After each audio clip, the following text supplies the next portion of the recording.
một chai cùng rồng thay càng ngày cái hai một chai càng nghe sân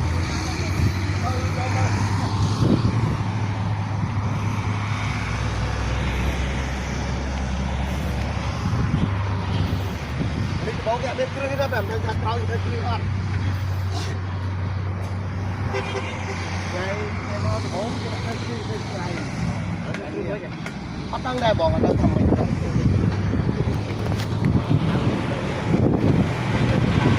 trong rồng thay này bằng vật một chai càng nghe sân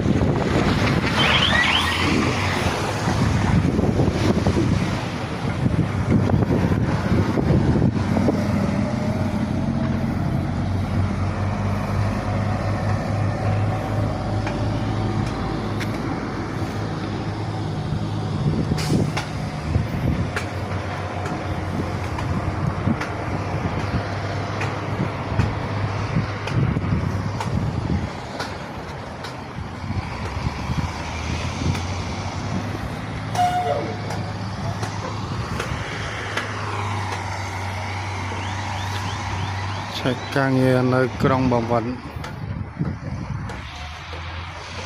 càng nghe precast kakak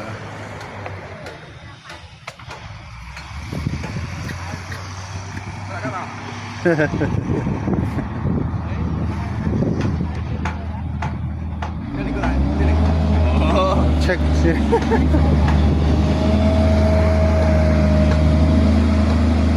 check here check vâng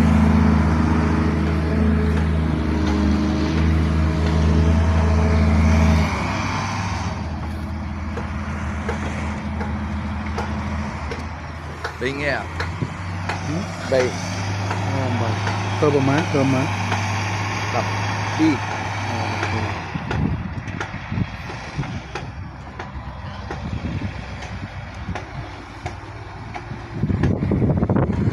đấy nóng không đây cái này hả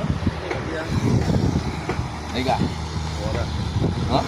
cho bò đây